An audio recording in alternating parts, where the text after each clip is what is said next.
15세기의 유럽에서 르네상스 운동이 일어났습니다. 문예 부흥 운동이에요. 아드 폰테스, 근원으로 돌아가라. 그들이 추구했던 근원은 그리스 로마의 문화입니다. 다음 세기에 또 하나의 운동이 일어났어요. 종교개혁입니다. 이것도 마찬가지입니다.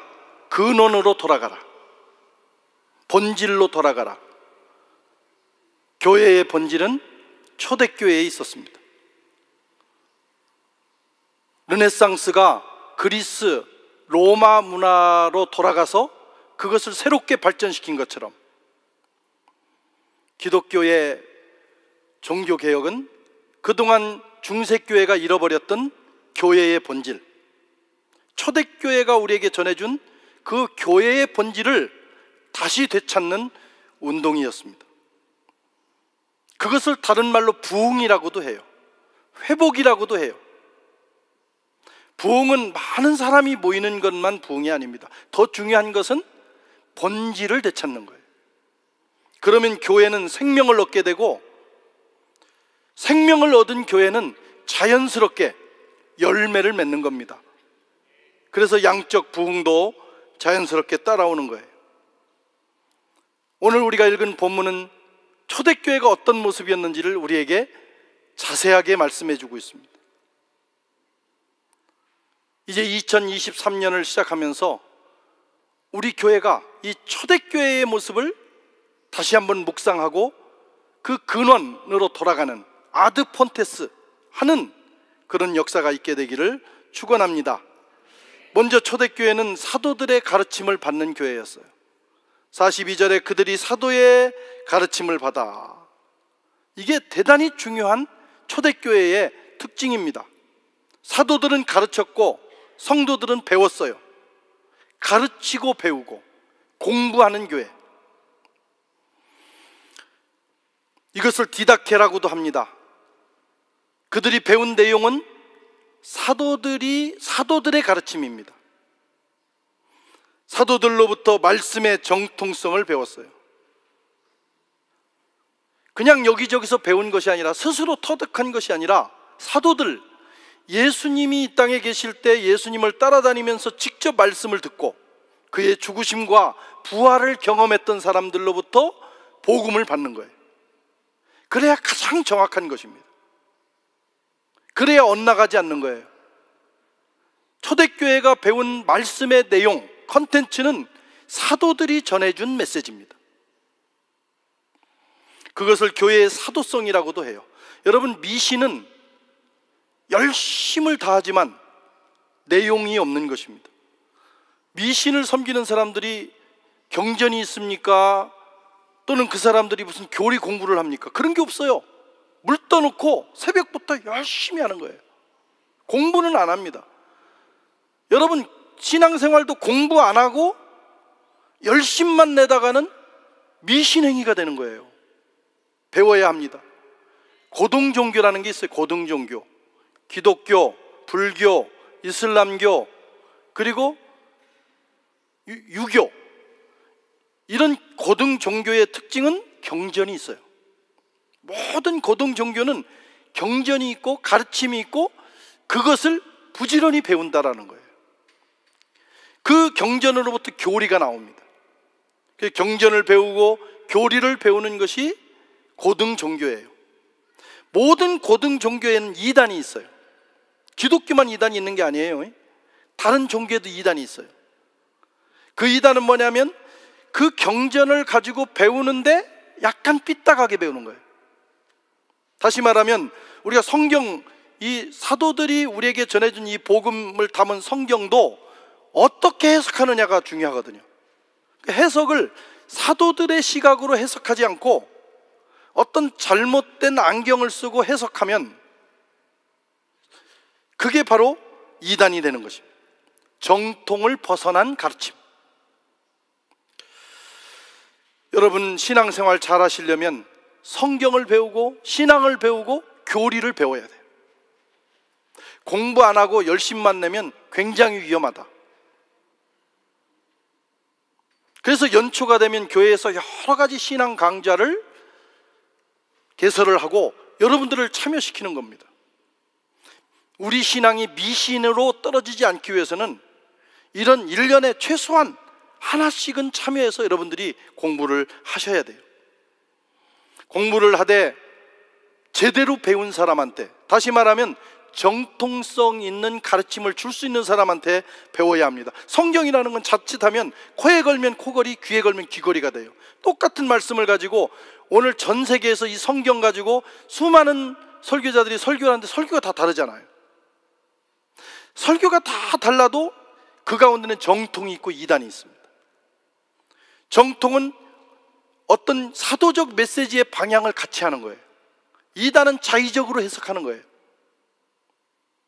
그래서 똑같이 성경을 읽고 배워도 자칫하면 이단에 빠지기가 쉬운 것입니다.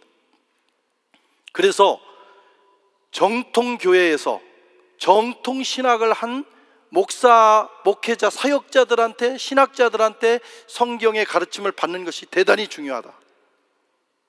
이단이나 사이비들의 가르침은 굉장히 혹합니다. 막 너무 잘 들어맞는 것 같고 막 감동도 오고 막 너무 기가 막혀. 야, 어떻게 성경을 이렇게 푸나? 하지만 거기에는 함정이 있는 거예요. 조금 딱딱하고 어렵고 그럴지라도 정통에게 배워야 신앙이 어긋나지 않는 것입니다. 여러분, 육체의 건강을 위해서도 맛있는 음식을 먹는 것보다 좋은 음식을 먹는 게 중요한 거예요. 세상에는 맛있는 음식이 얼마나 많은지 몰라요. 그런데 그 중에는 독도 있어요.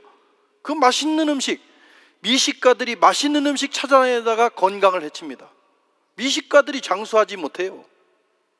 누가 장수하냐? 건강한 음식을 먹는 사람들이 장수하는 것입니다. 좋은 재료와 균형 있는 영양소를 가진 음식.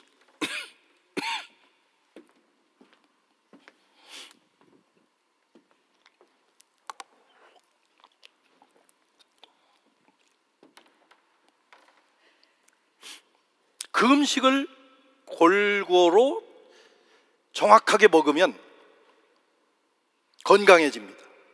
지난해 우리 교회 여러 강사님들이 오셔서, 특별히 미국에서 여자 두 분이 오시고 한국에서 또 두 분이 오셔서 우리 연구원에서 숙박을 하시면서 지냈는데 참 재밌는 걸 발견했어요. 제가 이분들 매일 식사 대접하기 어려우니까 음식을 사다 놓고 거기서 해 드시도록 하는데 이분들이 정말 재밌게 해 드셨습니다. 그런데 이 네 분이 공통적으로 하는 얘기는 너무 맛있다는 거예요. 그렇다고 제가 뭐 굶기거나 이렇게 해서 일부러 입맛을 돋운 건 아니에요. 예. 어떻게 그 손님들 그렇게 하겠어요? 근데 달걀을, 제가 잘 음식을 모르니까 그 달걀 프라이를 해야 되는데 소금이 필요하더구만요. 소금을 안 사는 거예요. 그런데 그 달걀을 프라이를 해서 이 분들이 드시면서 어쩌면 이렇게 프랑스 달걀은 맛있냐는 거예요. 너무 맛있다고. 소금 없어도 맛있다고. 돼지고기를 삶아 드시면서도 맛있다. 또 채소도 맛있다. 근데 맛있을 수밖에 없는 게 제가 바이오를 다 사다 놨어요. 바이오. 예. 그런데 더 놀라운 것은 미국에서 오신 분들이 빵을 못 드시는 분이 있었어요. 미국에서 빵을 먹으면 알러지가 생기는 거예요. 막 온몸이 두드러기가 생기고. 근데 제가 첫날 그래도 프랑스에 오신 분들은 빵을 대접해야 되잖아요. 에?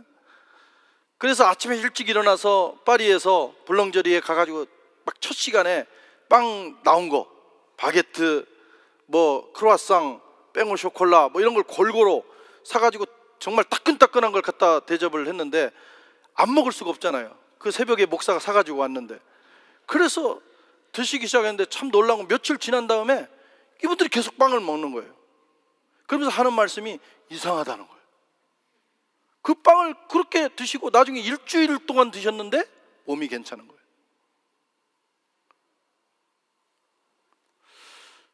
아하, 재료가 미국하고 다르구나. 미국에서 혹시 오신 분들이 있으면 오해 마시기 바랍니다. 미국에도 좋은 것들이 있겠죠. 예. 그런데 대체적으로 프랑스는 음식 재료가 좋습니다. 우리가 프랑스에 살면서 불편한 것도 많지만 누릴 수 있는 축복 중에 하나가 음식 재료가 좋다. 여기는 음식까지 장난치면 끝나는 거예요. 제일 나쁜 놈의 음식까지 장난치는 게. 그죠? 예. 그래서 어디든지 이 바이오라고 쓴 거 그 등급을 딱 맞게 사면 대체적으로 좋은 음식입니다. 그러니까 맛은 다를 수 있어요. 맛있다고 꼭 건강한 건 아니더라 이거죠. 저도 그 월남국수를 좋아해요. 가끔씩 가서 이 몸이 으슬으슬하거나 추울 때는 먹으면 실제 낫는 것 같아요, 기분이. 그런데 자주 가지는 않는 게, 옛날엔 참 자주 갔는데 먹다 보면, 먹고 나면 저는 예민해서 입에서 그 미원이 느껴져요. 뭐 설에는 뭐 이렇게 막 이렇게 삽으로 넣는다는 얘기도 있는데 뭐 그렇지는 않겠죠. 그렇게 맛이 좋다고 해서 꼭 건강에 좋은 건 아니더라고. 웰빙 음식을 찾아야 돼요. 웰빙 음식들. 하여튼 프랑스는 재료가 좋다. 여기 프랑스에 있는 한식들도 그래서 요즘 이렇게 웰빙과 좋은 재료가 어우러지면서 각광을 받는 것 같아요. 어쨌든 좋은 걸 먹어야 합니다. 영적으로도 마찬가지예요. 바이오를 먹어야 되고 전문가가 잘 요리해 준 음식을 먹어야 돼요. 예? 그냥 당장 입에 맞다고 막 먹기 시작하면 나중에 감염이 됩니다. 이단 사설에 감염된다 이거예요.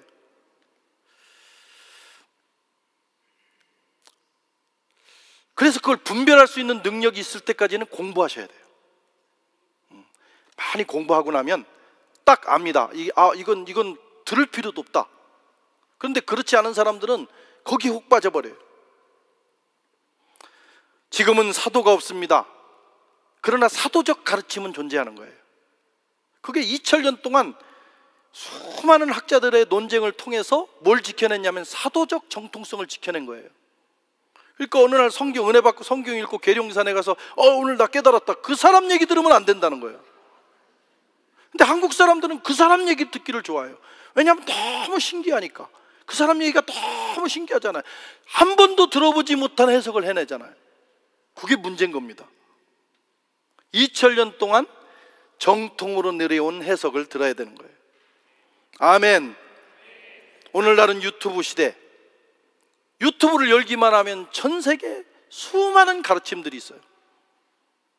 그런데 그 중에는 얼마나 썰을 잘 푸는 사람들이 있는지 몰라요. 그래서 들어보면 막 너무 재밌고 혹하고. 그런데 그 중에는 이단적 요소가 많다 이거예요. 그거 많이 들어서 별로 좋을 게 없습니다. 제일 좋은 건 내가 속한 교회에서 가르침을 받는 게 좋아요. 그리고 너무 이제 심심해서 할 일이 없을 때 가끔 그걸 분별할 수 있는 능력이 있는 사람들이 듣는 거예요. 좋은 정보도 있지만 요즘 유튜브는 사이비 찌라시 정보도 많더라. 저도 들어봐도 그런 게 많아요. 특별히 성경과 신앙에 대한 가짜들이 많아서 어느 날 그거 듣다 보면 나도 모르게 세례돼가지고 이게 마약 같아가지고요, 그렇게 듣다 보면 어떤 생각이 드냐면 나머지는 다 틀렸다 이렇게 되는 거예요. 보니까 내가 다니던 교회도 틀렸네. 목사는 저거 사기꾼이네. 자꾸 어느 극단적 메시지에 빠지게 되면 그 생각만 하는 거예요. 그래서 자기 그동안 다니던 교회가 적그리스도 같고 말이죠. 목사의 말씀은 다 거짓말 같고, 나중에 보면 우리 교인 다른 동료들이 막 마귀 같고 그런 거예요. 그렇게 보이는 거 자꾸 세뇌가 되면 또 그렇게 가르쳐. 이런 유튜브들의 문제가 뭐냐면 팬덤을 이끌어내는 거예요. 그 팬덤은 어떻게 생기냐면 아주 자극적인 얘기를 하면 됩니다. 저도 약간 내가 헷가닥 해가지고 내가 유튜브 스타가 되겠다 이렇게 마음을 먹고 유튜브를 하면 방법은 알아요. 완전 또라이 같은 소리를 계속 하는 거야. 막 그것만 하면 처음에는 안 듣다가 나중에 거기에 미치는 사람들이 나와요. 실제로 막 요한계시록만 한다든가, 막 어떤 그 심판에 대한 얘기만 한다든가, 어떤 부분을 계속 비판한다든가, 그러면 거기에 10,000명, 20,000명, 100,000명 이렇게 붙는 거라고. 아, 여기 많이 붙었네? 그거 괜찮은 것 같으네? 그러고 빠져들면 나중에 영적 생활이 다 무너지는 것입니다. 그래서 그런 가르침을 들을 때는요, 자기 담당 목사님한테 문의를 하는 게 좋아요. 그렇지 않으면 나중에 이게 해독이 잘 안 됩니다. 거기에 한번 물들면. 제 친구가 고등학교 때 신앙생활 잘하던 애가 어느 날 방학을 보내고 왔는데 이상해진 거예요. 얘기를 해보니까 이상해. 똘똘한 친구예요. 지금도 어느 의대에서 선생님으로, 교수로 가르치고 있어요. 근데 여호와의 증인하고 만난 거예요. 그러니까 그것을 벗어나는데 얼마나 오래 걸렸는지 몰라요. 잠깐 만난 그 만남이 그렇다는 거예요. 가르침을 잘 받아야 합니다.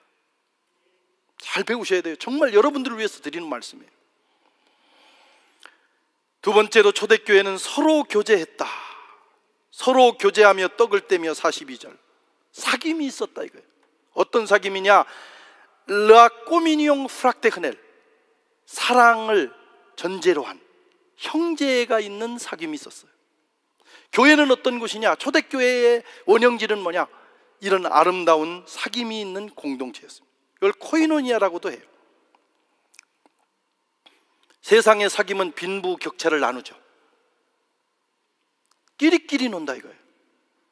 귀족들이 귀족끼리 놀고, 왕족들끼리 놀고, 돈 있는 사람들끼리 놀고, 왕따 시키고, 그게 세상의 사귐이에요. 옛날이나 지금이나 마찬가지예요. 그런데 초대교회는 혁명적인 사귐을 가져왔어요. 이게 혁명입니다. 2000년 전에 우리가요 100년 전만 해도 양반과 상놈이 있었어요. 반상의 법도가 지엄한데, 이런 말 많이 들었죠, 드라마에서. 반상의 양반과 상민의 법도가 지엄했어. 같이 앉아서 식탁도 같이 할 수, 결혼도 할 수 없는, 남녀가 갈라져 있고 신분이 분명했어요. 우리 어렸을 때도요 그런 게 있었어요. 집에 하인이 있는 집도 있고, 머슴이라고 그러죠. 교회에서도 남녀가 같이 못 앉았어요. 여성을 하대했어요. 그리고 같이 못 앉아가지고, 제가 중고등학교 때 처음으로 남자 여자가 섞여 앉는데 그것도 굉장히 교회에서 막 설왕설래했어요. 어떻게 남자 여자가 같이 앉냐고. 지금 다 같이 앉아 있잖아요. 근데 2000년 전에 초대교회가 처음 생길 때 얼마나 그런 계급이 분명한 사회였겠어요. 그런데 기독교 공동체는 사랑을 전제로 한 사귐이 있었다. 거기는 빈 부가 없었어요. 부한 사람이나 가난한 사람이 다 함께 형제자매가 되는 거예요. 높은 사람, 왕족, 로얄 패밀리와 그 당시에 노예도 교회 안에 들어오면 형제자매가 되는 거예요. 우리나라에 처음에 기독교가 캐톨릭이 먼저 들어왔죠. 그 실학이 들어올 때 조정이 발칵 뒤집어진 이 여러 가지 이유 중에 하나가 뭐냐면, 아니 이 사람들이 뭐 서학이라는 걸 가지고, 천주학을 가지고 모였는데 가만히 들어보니까 양반하고 상놈하고 같이 모였고 남자 여자 같이 모여가지고 그것도 봐줄 수 없는데 서로 호칭을 부르는데 형제님, 장녀님 이러는 거예요. 아니 어떻게 이런 일이 일어날 수 있느냐고. 반상의 법도 남녀가 분명하게 갈라져 있는데 어떻게 형제고 자매냐. 그게 조선 사회를 뒤집어 놓은 거예요. 기독교는 그래서 굉장히 처음부터 이런 혁명적인 요소를 가지고 있어요. 세상의 법들을 훨씬 초월한, 예수 그리스도 안에서 누구나 형제가 되고 친구가 되는 역사가 있었다. 그게 기독교입니다. 우리가 그것을 회복해야 합니다. 교회에 와서 지체 높은 사람과 지체 낮은 사람이 없어요. 남녀가 따로 없어요. 이 안에서는 누구나 형제고 자매가 되는 거예요. 라꼬미니옹 프락테흐넬, 이것을 우리가 성취해야 합니다. 예수님이 그걸 보여주셨어요. 예수님은 진짜 로얄 패밀리 아니에요. 하나님의 아들. 그가 하늘 보좌를 버리시고 이 땅에 오셔서 우리하고 하나가 되셨어요. 심지어는 뭐라고 말씀하시냐? 나는 너희들의 친구로 왔다. 너희들의 친구가 됐다. 요한복음 15장 13절 이하에 보면 사람이 친구를 위하여 자기를 버리면 이보다 더 큰 사랑이 없나니 너희는 내가 명하는 대로 곧 나의 친구라. 친구로 대해주셔서 피조물을. 이건요 모든 계급을 다 깨트리는 거예요. 예수님이 육신이 돼서 오셨다는 자체가 우리 안에 계층이 없다는 거예요. 교회 안에 들어오면 세상에서 지체가 높은 사람은 그걸 스스로 내려놓고 겸손하게, 또 세상에서 인정받지 못하는 사람도 내가 그리스도 안에서 하나님의 형상을 가진 존재임을 가지고 자긍심을 가져야 돼요. 그래서 여기서 누구나 서로 사랑하는 그런 공동체가 돼야 되는 거예요. 예수님은 실제로 친구를 위하여 목숨을 버리셨어요. 제일 큰 사랑을 보여주신 겁니다. 우리 교회가 그런 성도의 사귐이 있기를 축원합니다. 뿐만 아니라 떡을 뗐다. 그들이 집에서 떡을 떼면 이걸 애찬이라고 그래요. 옛날에는 특히 가난했을 때는 배고픈 사람들이 얼마나 많았어요. 그래서 진정한 사귐에는 늘 나눔이 있어야 되는 거예요. 밥 한 그릇이라도 나눠야 돼. 초대교회는 그렇게 했습니다. 그러다가 어떤 사람이 너무 많이 먹는 일이 있어가지고 나중에 그렇게 성경에 그게 이제 기록이 됩니다. 고린도서에. 그러니까 남도 먹을 수 있도록 떡을 떼도 좀 골고루 다른 사람 배려하면서 사랑의 식탁을 해야 합니다. 그래서 좋은 공동체 사귐을 위해서는 이 식탁이 중요합니다. 예수님 보여주시죠. 예수님 가시는 곳마다 식탁 공동체를 하셨어요.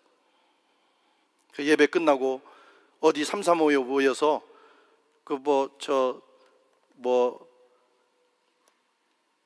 뭐라도 좀 나누고 커피라도 한잔하고, 이 주일날 예배 후에는 그 사귐을 그렇게 가지시면 돼요. 어디 식당이라도 가서 오늘은 내가 좀 여유 있으니까 좀 이렇게 사서 주기도 하고, 그렇게 하면서 이 사귐을 이어갈 때 이게 예배의 연속입니다.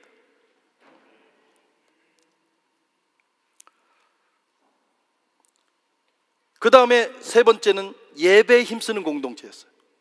46절과 47절을 읽어보겠습니다. 날마다 마음을 같이하여 성전에 모이기를 힘쓰고 집에서 떡을 떼며 기쁨과 순전한 마음으로 음식을 먹고 하나님을 찬미하며.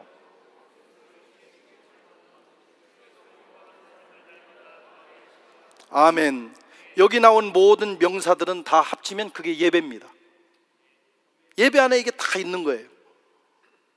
초대교회는 예배에 힘썼어요. 예배가 일상이 되고 호흡이 됐습니다.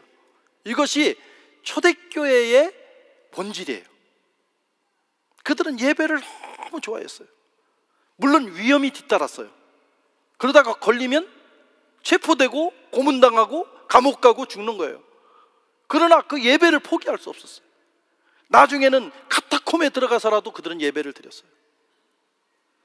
여러분, 우리가 교회의 본질, 신앙의 본질을 회복하면 우리 마음속에 예배 드리고 싶은 마음이 일어나. 여러분 마음속에 그게 있어서 오늘 나오신 거 아니에요? 우리가 예배를 드리면 하나님은 예배를 통해서 우리에게 힘을 주시고 은혜를 주시고 기적을 베풀어 주시는 것입니다. 제일 좋은 것은 혼자 예배도 있어요. 물론 개인 예배도. 그러나 여기서 얘기하는 것은 공동체가 모이는 거예요. 한 뜻을 나눈, 한 피를 받은 그리스도 안에서 형제 자매된 사람들이 위험을 무릅쓰고 모여서 하나님을 예배하는 거, 하나님은 그것을 기뻐하시는 것입니다. 모일 수 없을 때도 있어요. 전쟁이 일어났다든가 아니면 지금 같은 팬데믹, 또 누가 아주 심한 독감이나 코로나가 걸렸다든가, 그래서 내가 다른 사람을 배려해서 잠시 쉴 수는 있어요. 그러나 그것이 일상화되면 안 됩니다. 우리는 다시 그런 상황을 벗어나면 모이기를 힘써야 돼요. 모이면 하나님이 역사하십니다. 네. 하나님이 일하시는 게 중요한 것입니다. 예배만 잘 드려도 교회는 부흥합니다. 모든 부흥의 시대에는 예배의 부흥이 있었어요. 막 식었던 사람들이 다시 예배로 모이기 시작해요. 그게 세기마다 있었어요. 그 부흥의 시대. 그러면 예배의 부흥이 일어나면 마음속에 또 부흥이 일어나고, 그러다 보면 그 사회가 또 새로워져. 세상도 바뀌어. 이게 부흥의 역사인 것입니다. 예배는 종합 비타민과 같아요. 우리가 나이가 들면 그 종합 영양제를 좀 먹어줘야 된다고 그러더라고요. 그래서 저도 이제 요즘 조금씩 먹고 있습니다. 이 음식으로만 다 섭취할 수 없는 영양이 있는 거예요. 종합 영양제. 여러분도 좀 드셔보시기 바라요. 내가 어느 제품 이런 거 소개할 수는 없지만,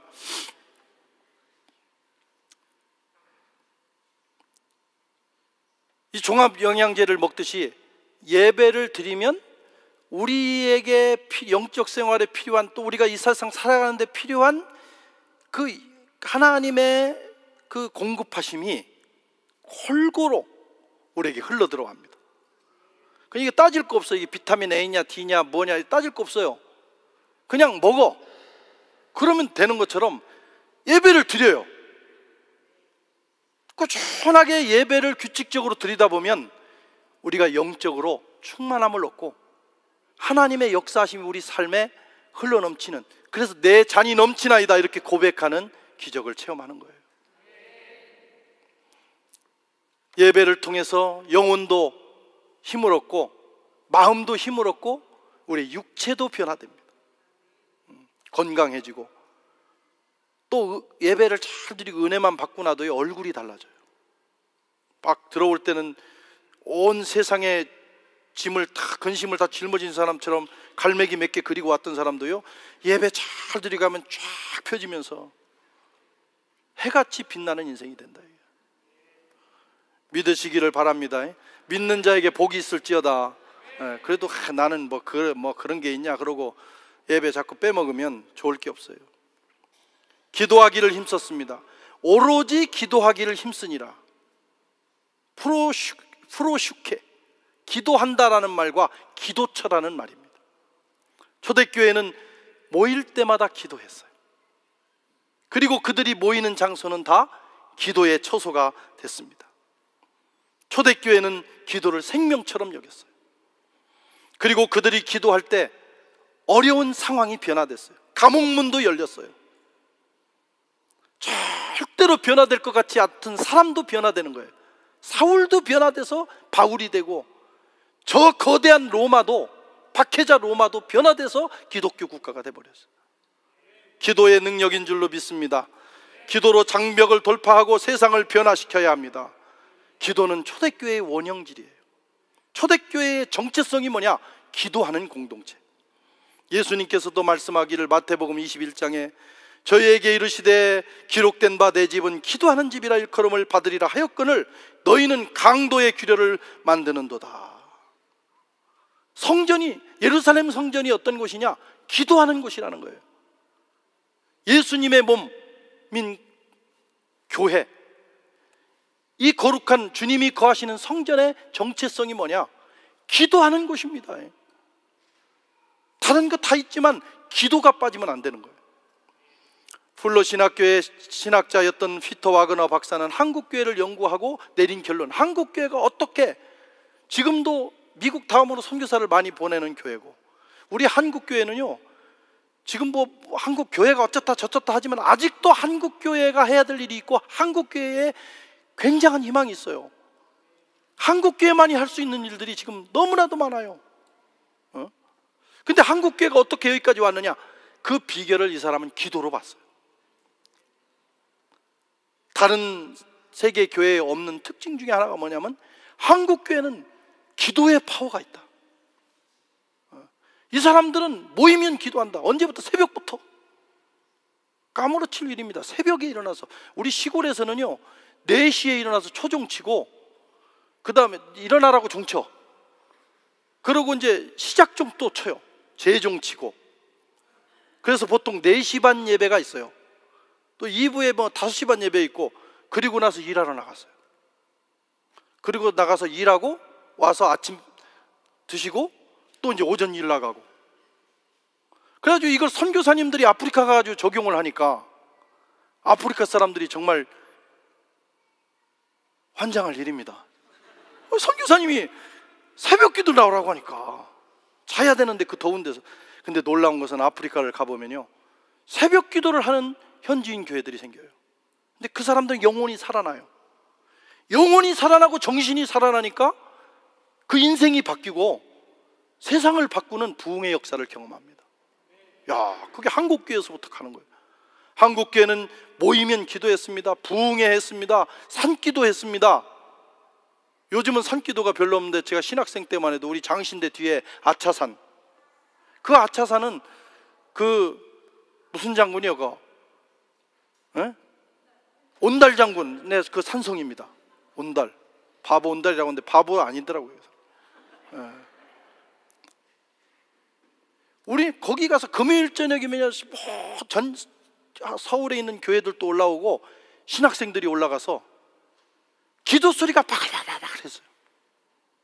그러니까 그게 듣기 싫으니까 밑에 있던 어느 절에서는 막 이제 화가 나고 나중에는 불경을 틀어가지고, 우리가 기도하면 이분들이 막 불경을 틀어가지고 대적하고 그랬는데, 어쨌든 그 절도 부흥했을 거예요. 불교 나름대로 막 이렇게 하니까 하여튼 안 자고. 그런 한국교회가 그랬어요. 우리 어렸을 때 또 보면 그 모든 환경이 어려웠지만 성도들이 모여서 기도하는 그 거룩한 모습, 굉장히 나는 그걸 보면서 어른들이 모여서 막 기도하고 부흥회하고 은혜 받으려고 하는 걸 보면 얼마나 그 거룩한 감동을 느꼈는지. 지금은 그런 기도 소리가 점점 식어간다는 게 문제예요. 우리 교회는 작년에 이어서 금년에 기도 대행진회로 세웠어요. 개인적으로 기도하십시오. 개인적으로. 그리고 우리 열렬기도회라고 있잖아요. 그 카톡으로 들어와. 요즘은 거기 들어와서 거기서 읽고 기도하는 거, 한번 읽기만 해도 기도해요. 또 나는 어디 기도할 장소가 소리 내면 옆집에서 자꾸 두드린다. 그러면 글로 써. 글도 기도입니다. 일기 쓰듯이. 하나님께서 그 기도를 들으십니다. 아멘. 우리가 작년에 그 기도 제목을 놓고 오늘 그 있으니까 예배 끝난 다음에 여러분 작년 그 찾아가서 한번 보세요. 내가 글로 써 올린 기도가 얼마나 응답됐는지. 세미한 음성에도 귀 기울이신 하나님이셔요. 우리가 글로 남기는 것도 하나님 들으신다. 이게 어떤 방법을 통해서 우리 기도를 힘써야 하는 것입니다. 구역에 모여서도 기도하고 셀에 모여서도 기도하고. 저와 여러분이 이 험한 세상을 이기는 길은 오직 기도인 줄로 믿습니다. 교회가 기도를 회복할 때 교회는 아드 폰테스, 근원으로 돌아가게 되는 거예요. 우리가 이제 수요기도회는 여기 교회 사정 때문에 2월 달로 연기됐지만 화요 중보기도회가 교육관에서 이번 주부터 있습니다. 많이 참여하셔서, 혼자 기도가 안 되면 같이 모이면요 거기서 기도에 불이 붙어요. 일단 붙여야 돼. 그리고 기도가 딱 터져야 돼. 그래야 개인 기도도 할 수 있어요. 시편 118편에 보면 내가 고통 중에 여호와께 부르짖었더니 여호와께서 응답하시고 나를 넓은 곳에 세우셨도다. 여호와는 내 편이시라. 내가 두려워하지 아니하리니 사람이 내게 어찌할까. 여러분 한 해 동안 살아가는 동안 누구를 믿고 살아가겠어요? 하나님을 믿으셔야 됩니다. 무슨 일을 만날지 몰라요. 하나님이 내 편이시라 이렇게 고백할 수 있다면 두려울 게 뭐가 있겠어요? 하나님이 저와 여러분 편이신 줄로 믿습니다. 그런데 지금 누가 이런 고백을 하는 거예요? 내가 고통 중에 여호와께 부르짖었던 사람이, 다윗이 수많은 어려움을 만났지만 그 어려움을 돌파할 수 있었던 것은 고통이 올 때마다 하나님 앞에 부르짖었다 이거예요. 기도했다 이거예요. 그랬더니 하나님이 그의 편이 되어 주셨다는 겁니다. 기도하는 자에게 주시는 축복입니다. 사랑하는 성도 여러분, 초대교회의 모습을 살펴봤어요. 교회의 원형질이 있습니다. 4가지, 말씀과 교제와 예배와 기도, 이 4가지의 바퀴가 잘 돌아갈 때 교회는 이 사륜구동으로 돌아가는 거예요. 이게 돌아가면요, 요즘 뭐 전쟁터에서 보면 뭐 탱크 장갑차들이 거침없이 달리잖아요. 뭐 조금 뭐 웅덩이 있다 해서 그거 다 통과해서 갑니다. 이 사륜 구동, 네 바퀴가 같이 돌아가는 거예요. 우리 차는 보통 전륜 구동에 두 개가 끌어가잖아요. 그런데 막 네 바퀴가 돌아가면 천하무적입니다. 교회가 이 네 개의 바퀴가 돌아가야 되고, 저와 여러분들의 삶이 이 네 개의 바퀴, 어려울 거 없어요. 말씀과 교제와, 거룩한 교제와, 그리고 예배와 기도, 이것만 잘하면 놀라운 일이 저와 여러분의 삶에 일어날 줄로 믿습니다. 기도하겠습니다.